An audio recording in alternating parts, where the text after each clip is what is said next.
Hello everyone. आज हम intellectual property right के एक चैप्टर 2 में सब चैप्टर है एक विपो। कल हमने चर्चा की थी गेट पे, तो इसमें विपो है, गेट है, WTO है, जिनकी और एक और ट्रिप्स है। ट्रिप्स में अपने ऑलरेडी कवर कर लिया, गेट कवर कर लिया। इन टूडेज विपो, जिसको WIPO world intellectual property organisation convention, international convention related with IPR। विपो का कब से आरंभ कब हुआ, इसका क्या स्ट्रक्चर है, इसका कौन इसका डायरेक्टर जनरल है, कहाँ इसका हेडक्वार्टर है, कितने नेशन है, इनके बारे में चर्चा करेंगे। तो सबसे पहले इंटेलेक्चुअल प्रॉपर्टी राइट के रिगार्डिंग जो इंटरनेशनल अपन ने एक दिन चर्चा की थी पहले, कि कुछ संस्थाएं हैं, इंटरनेशनल ऑर्गेनाइजेशन है, एजेंसी है, ट्रीटीज़ है, जो प्रोटेक्शन का काम करती है और प्रमोट का काम करती है, किसके लिए? इंटेलेक्चुअल प्रॉपर्टी के लिए। तो उसके अंदर एक वन ऑफ उस देम विपो इज़ वन ऑफ देम। उसके बाद में इसका बर्न कन्वेंशन था, पेरिस कन्वेंशन था, मैड्रिड था, and NAFTA and GATT etcetera. तो ये मोटा मोटा विपो का क्या आवश्यकता हुई उसके बारे में है। हालांकि एक बात बता देना चाहता हूँ, विपो इससे पहले ही इसका जो हिस्टोरिकल बैकग्राउंड है वो इससे पहले का है, जो जिसकी अपन बात कर रहे हैं।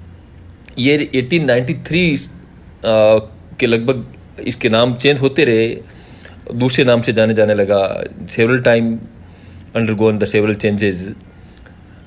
तो मोस्ट रिसेंट इसका जो नाम था वो बिरपी था। तो international bureaux for protection of IP एक फ्रेंच नेम है जिसको बिरपी बोलते, BIRPI। ये ऑल अबाउट द जो विपो का पास्ट हिस्ट्री था उसके बारे में। अभी राइट नो इसका स्टेटस क्या है? इसका फॉर्मेशन 14 जुलाई 1967 को हुआ।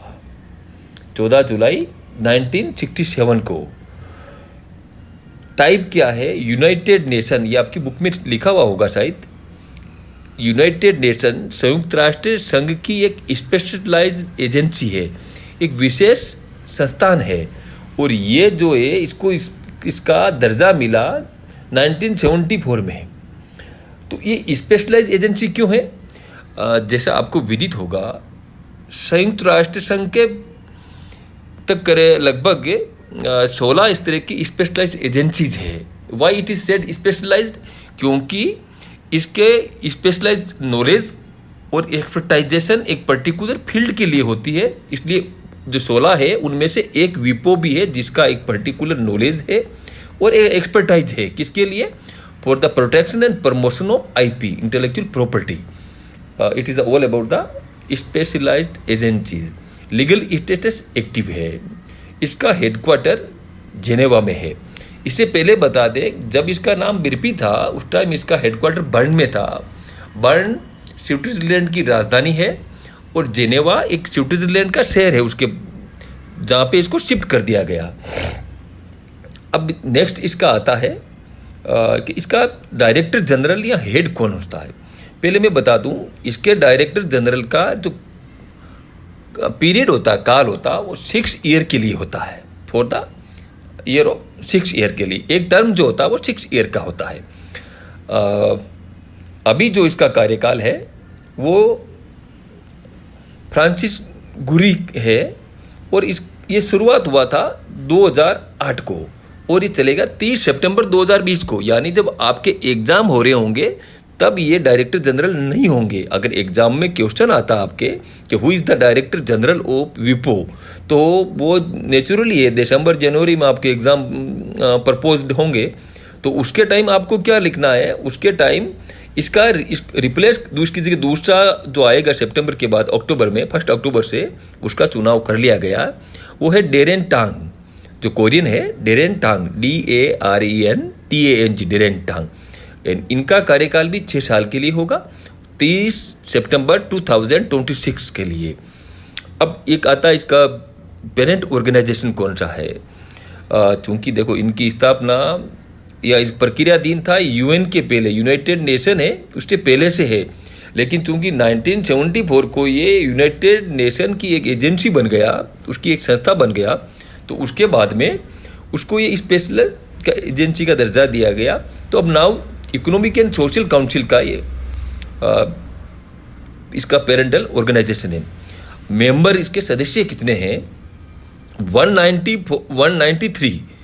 190 out of 193, 190 is from UN, United nation के जो टोटल 194 सदस्य 194 मेंबर है, उनमें से 190 इसके मेंबर है। जो 3 मेंबर है इसके, जो नॉन यूनाइटेड नेशन के मेंबर है, यूनाइटेड नेशन के वो मेंबर नहीं है, उन वो 3 को स्पेशली इसमें इंक्लूडेड है। पहला इसमें है होली सी, जो सी ऑफ रोम, जो डायरेक्ट वहाँ का जो फादर है, पोप है, उसके अधीन आता है और रोम का पार्ट है। दूसरा है न्यू, NIUE, न्यू, एक आइलैंड है, एक द्वीप है जो साउथ पैसिफिक ओशन, दक्षिण प्रशांत महासागर, न्यूजीलैंड के पास में है। तीसरा आता है कुक आइलैंड, ये इंडिपेंडेंट है लेकिन न्यूजीलैंड के पास में है, ये भी साउथ पैसिफिक ओशन का पार्ट है।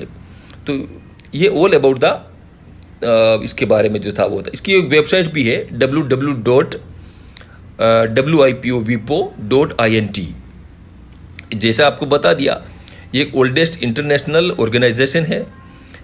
इसका जो उद्भव हुआ था, ओरिजिन हुआ था, उसके लिए 2 ट्रीटीज महत्वपूर्ण हैं। अगर आपको एग्जाम में पूछते हैं what was the 2 treaties behind the origin of विपो, number 1 is the Paris convention 1883। Paris convention आप यू वेल अबाउट, जो आप इसके बारे में आप जानते होंगे, you know well about the Paris convention. किसके लिए हुआ था? प्रोटेक्शन ऑफ इंडस्ट्रीज प्रॉपर्टी, औद्योगिक संपदा के लिए हुआ था। दूसरा बर्न कन्वेंशन 1886, इसके 3 साल बाद में, for the protection of literary and artistic work, साहित्यिक और कलात्मक कार्यों का प्रोटेक्शन के लिए, ये कॉपीराइट लॉ है।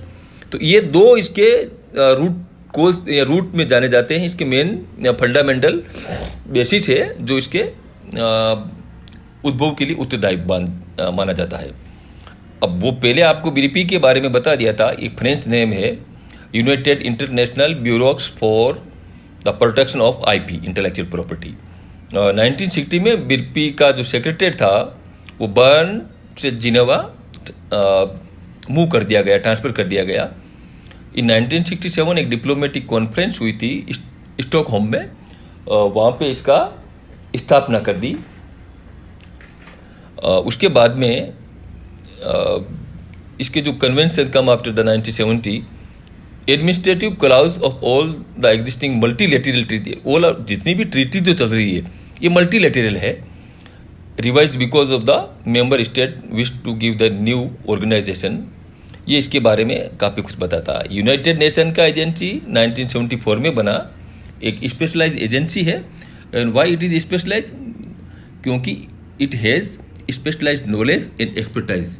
तो इट इज़ द इसका जो स्ट्रक्चर था इसके बारे में विपो का स्ट्रक्चरल पार्ट जो था वो करवा दिया। इसकी यूनियन और